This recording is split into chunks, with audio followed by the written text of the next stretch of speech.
Hello, beautiful people. Thank you so much for joining us again on Generational Archives, or perhaps for the first time. I'm Dr. Raina J. León. I am your scholar, creative, intuitive researcher, mother, poet, traveler, sleepless one. I am many things right now. And I'm with Dr. Norma D. Thomas, who is my mother, the mother of this mother-daughter duo. Mommy, how are you going to introduce yourself today? Well, I always say that I'm very, very happy to be here one more time with all of you all. Yes, and I think that time of being on this side of the veil, if you will, and being happy to be able to share stories is very well received for us all, right? So this is Generational Archives. It is the show where we connect, heal, uncover through intergenerational conversations and archival research, trying to find our people and share the methods for finding yours. And perhaps coming to some realizations, some transformational realizations, and some healing along the way.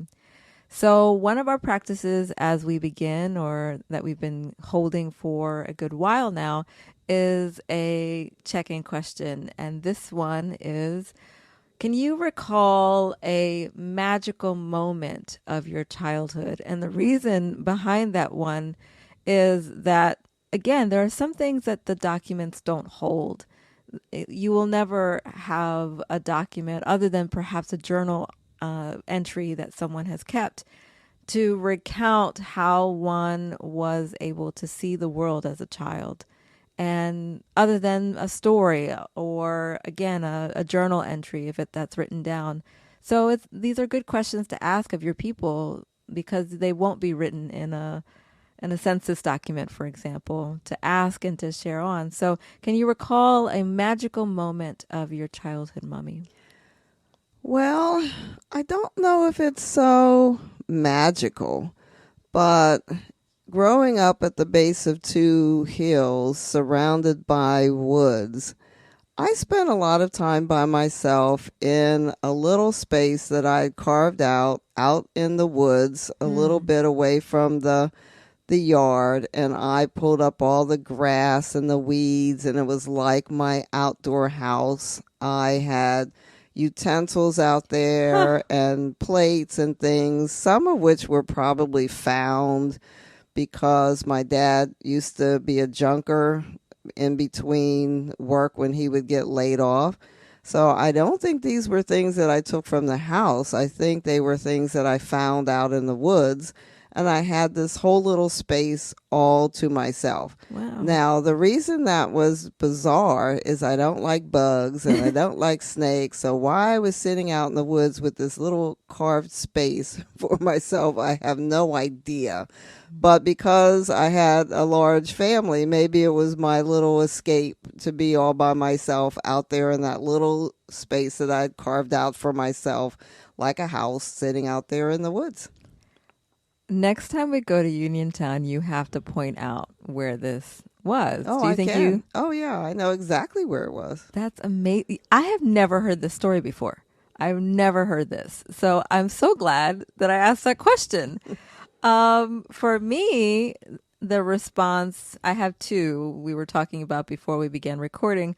One is that every year around my birthday, the cherry trees blossom. And in the house where I grew up, my childhood home, right outside in our little postage stamp backyard, there was this massive cherry tree. And every year I would just look at the blooms from outside or through the window outside, and just be so fascinated. And I remember one year around my 16th birthday, I had a party and people were so fascinated by, you have a tree outside? Eventually, a window was broken, keys were found. We got outside to look at the tree. But I think about the wonder of that tree, which also got us into so much trouble with the neighbors because she didn't like the tree. It was leaning over into our yard.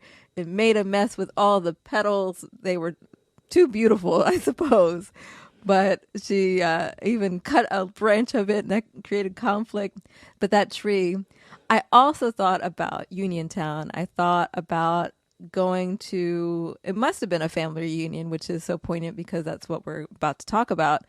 And being at the nighttime gathering with all the family, and there's beer bottles and this and that, this and the other, and the kids are running around, and I'm one of them. And the empty beer bottles we would use to capture lightning bugs, as if we could capture their light and create these lanterns with them. And of course, us being innocent didn't know that we were sentencing these poor living creatures to their deaths in liquor, but there was the attempt of creating these lanterns of magic with these lightning bugs within it. So harnessing the sky, if you will. So a little bit of magical belief in that moment. So, and that cherry tree that you mentioned, the reason the person who bought our house is she was the first person to see it when we put it up for sale. The cherry blossom tree was in full bloom, and that's the reason she said she wanted the house. So it was magical for someone else too. Yeah, every time I see cherry trees in Philadelphia, I think on that tree, and it just fills me with such delight. At one point, I worked at a space and they had a cherry tree like that right outside the entrance, and it was one of my signs that at that moment in my life, it was the right moment, the right place to be, because there was such welcome of familiarity within the trees. So yeah, magic, how it persists. And of course, other than us conversing about these magical moments, or perhaps in a journal entry or so on, you'd never know that. I had no idea about your secret home in the Glen that you created for yourself. I love it. And I love that there's also this discovery within this podcast. So let's transition into family reunions, Mommy. So what are we talking about? Well, I wanted to talk about the importance of reunions, not only having them, but documenting family history as a result of the reunions. When I was growing up, we had a number of reunions in our backyard. They were my side of the Thomas family and the Ellis family, who are descendant from one of my grandfather's sisters who went to Harrisburg. So they would come down yearly. We would have these big reunions in the yard. At that time, I don't think we were really documenting anything. We just had a great time in our backyard. Daddy had made a picnic table. He also took a big barrel and cut it in half. So we had the barbecue, because of course my dad made everything. We weren't going to buy a barbecue pit or a barbecue apparatus. We were going to make it. So it was this big barrel cut in half, picnic table he made, and we put up volleyball nets and played horseshoes, all that stuff in the backyard. At some point they would start their card games, but it was a way to keep the family together from the Uniontown side and the side that had gone up to Harrisburg. And at some point those reunions transitioned to us going to Harrisburg. I know you may or may not remember going to some of those reunions in Harrisburg, but we went to one of my cousin's houses in Harrisburg every year.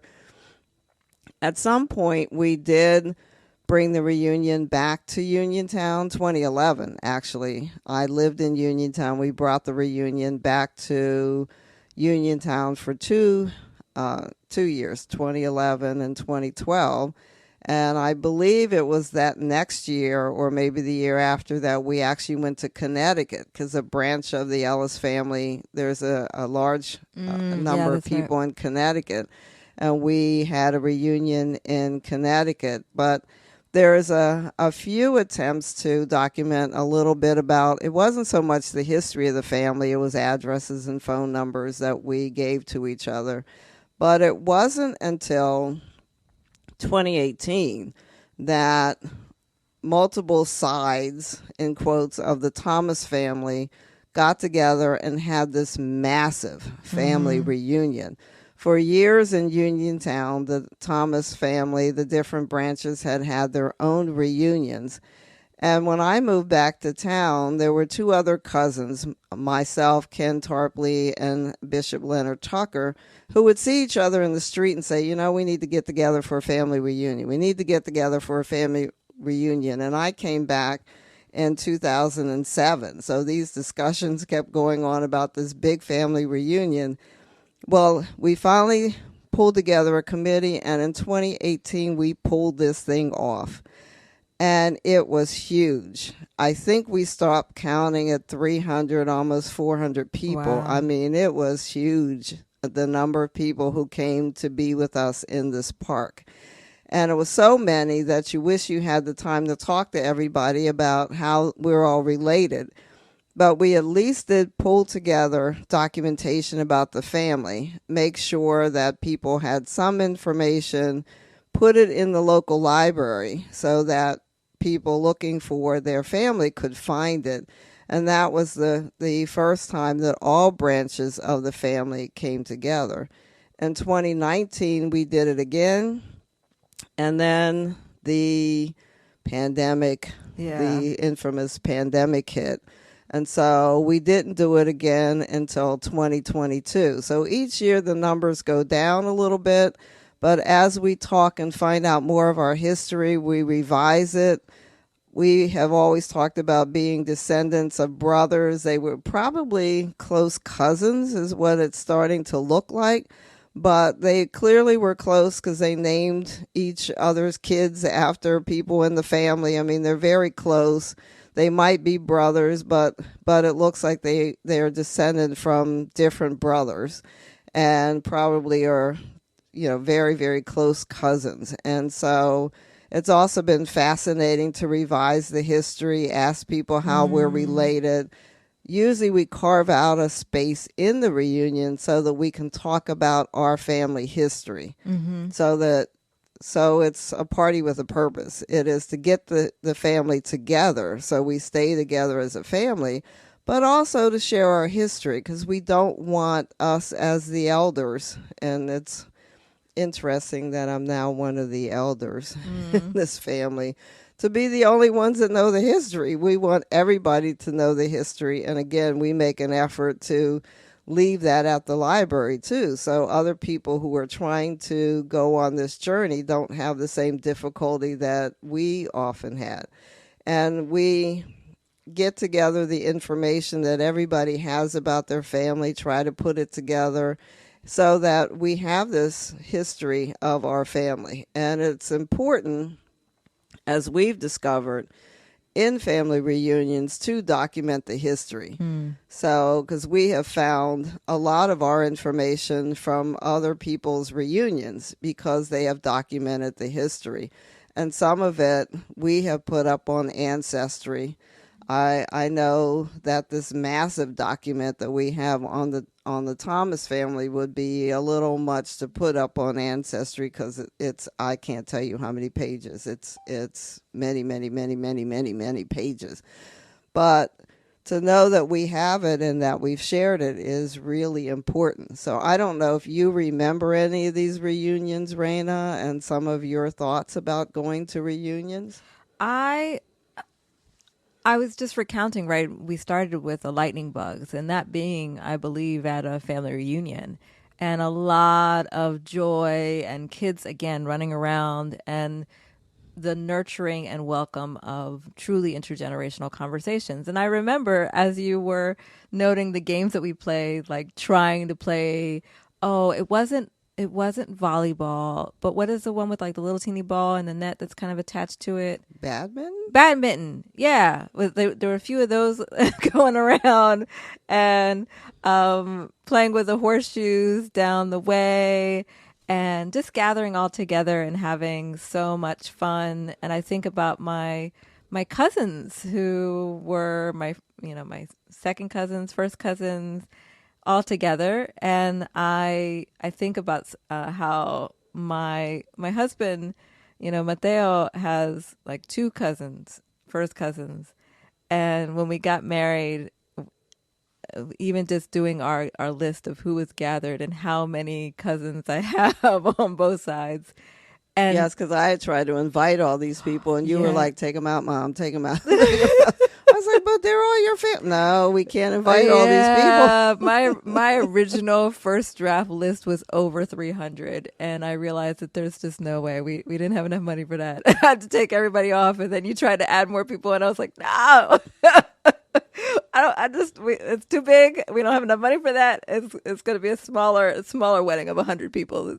So, but still, like that idea of the closeness, right? And I saw, even if not every day, obviously we didn't live in Uniontown, but having the closeness of relationship to hang out with my cousins at holidays, but also at family reunions, that cultivates a connection to Uniontown that I suppose that folks who have engaged in any kind of migration where their parents go from one place to another, they might not have. Whereas I feel very much still connected to Uniontown, even though I don't know the streets, I don't drive well, or all that. Yet I know my entanglements, my connections with my family are very deeply rooted, and it's something that I want to nurture in my kids. Right? Fele went to the one family reunion before the pandemic. He was one, and he actually celebrated his birthday. Right, we had a birthday cake. We had a here. birthday cake at the family reunion, and isn't that a wonderful addition to the party with a purpose to have the celebration of the lives of our people, right? But I think that another piece around family reunions, not so much in the space of what I've experienced, but we've talked before about the document that we found in Aunt Bernice's trunk. Now, this is my maternal line, your mother's side, and going to Aunt Bernice's, this is my great aunt, her trunk, and finding in there a document which had addresses in it. It was a document from 1996, if I remember correctly, from a family reunion that listed the different lines within the family and who was the father or mother of whom, and all of these lineages that came from at least the Hills and Riches. So we're talking like late 1800s, mid 1800s, from there forward. And also a little bit of prayers, of songs that were common within the family, known, as well as addresses. So a lot of information within this document that we were able to find within the trunk, and then find so much solidification, so much evidence of what we had already found in other documents. So this idea of creating a document that is also shared at the reunion is super important, whether it's a physical one or a digital one, something that people can walk away with. And another thing that I hear you saying, Mommy, too, about revising the history, that our understanding from documents can be flawed, and it is through gathering and collectively sharing documents and stories and so on that we flesh out the story, and that may require a revision of what we know, of what we thought we knew. So reunions are important. Talk to us about how you can ask questions about how we pulled off the big reunion. It took a committee, it took a village, and there were many of us who worked on this project, talked about it for years, but we finally made it happen. And we decided to postpone doing it again until 2024. Those of us on the committee, many of us are now older. We have somebody on the committee who's in her 90s who is willing to be involved. So we are going through an effort trying to get younger people to be involved in the planning for the reunion, because we want to get young people involved so this stays when we're no longer here. But it's been a wonderful effort, and I encourage people to have family reunions, even if it's small. It can be small and start and go larger. Your dad's side of the family had a reunion in 2017, so that was nice to attend. We have that. I have that picture up on the wall. So we take pictures of these reunions, put them in the local paper so people know that we've had this reunion. get inquiries about family from all over the country, because we have family members from all over the country.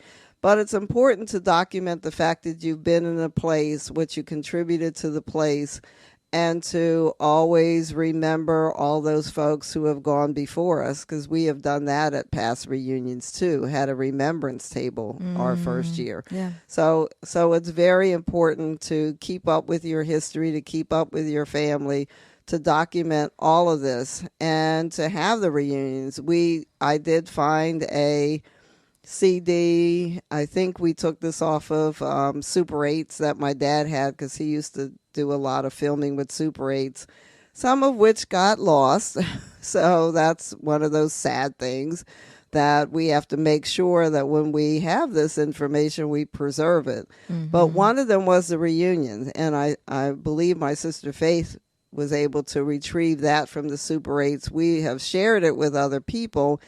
And hopefully, if the technology works, maybe at the end of this broadcast, we'll have a little bit of a snippet from that CD we have found, because at least that's preserved, documents some of the history.